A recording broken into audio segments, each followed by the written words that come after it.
د لوی څښتن تعالی په سپېڅلي نامه سلامونه، وخت مو په خیر. خبرونو ته ښه راغلاست.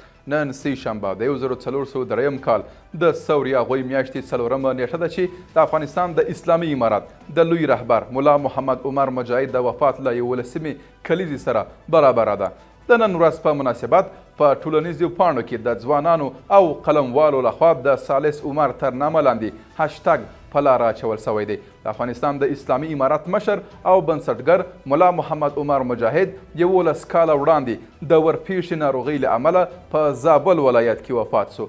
سیاسي او تاریخي پوهان هغه یو نه تکراریدونکی شخصیت بولي او زیاتوي چې د امریکا او شوروي پر وړاندې د هغه زړورتیا د دې سبب وګرځي چې د نړۍ د مسلمانانو ترمنځ د یووالي دایره جوړه سي. ملا محمد عمر مجاهد خپل ټول ژوند د خلکو په خدمت کې تیر کړ او د اسلام د لوړو اهدافو د ترلاسه کولو لپاره یې له هیڅ ډول هڅو څخه دریغ ونه کړ.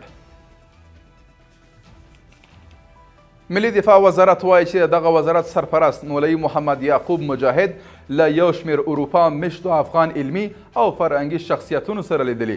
د ملي دفاع سرپرست وزیر په دغه لیدنه کې ویلي چې افغانستان د ټولو افغانانو ګډ کور دی. هیڅ څه له امنیت څخه اړین نه وه چې نن ورځ د خدای په نصرت او د ولس په قربانیو سره هیواد کې راغلی او باید د دغه فرصت څخه د هیواد د پرمختګ لپاره ګټه واخیستل سي.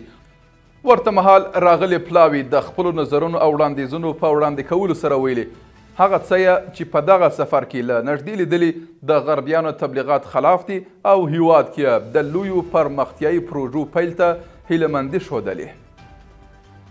او په یو بل خبر کې د اسلامي امارات ویان مولوي ذبیح الله مجاهد له بشري حقونو څخه د سرغړونې په اړه د امریکا د بهرنیو چارو وزارت د راپور په غبرګون کې ویلي چې د افغانستان خلک ټول مسلمانان دي او حقوق یې د اسلامي شریعت پر اساس ټاکل سوي او خوندي دي. ښاغلی مجاهد همداراز زیاتوي هغه څه چې د کلتور او بشري حقونو په نامه په امریکا او نورو لویدیځو هیوادونو کې تعریف سوي له افغانستان سره توپیر لري او لویدیځوال باید خپل کلتور پر نورو هیوادونو تحمیل نه کړي. او په پای کې د سټنډرډ ملي اداره په ایکس کې ویلي چې دوی د شیخ ابو نصر فرعي بندر څخه د ټیټ کیفیت لرونکو تیلو 90 ټانکرونه بیرته راستانه کړي دي. د ادارې په دې اړه جزئیات نه دي ورکړي چې دغه ټانکرونه کوم هیواد ته راستانه سوي دي. د سټنډرډ ملي ادارې د هیواد له ټولو سوداګرو وغوښتل چې هیواد ته دي بې کیفیته توکي نه واردوي.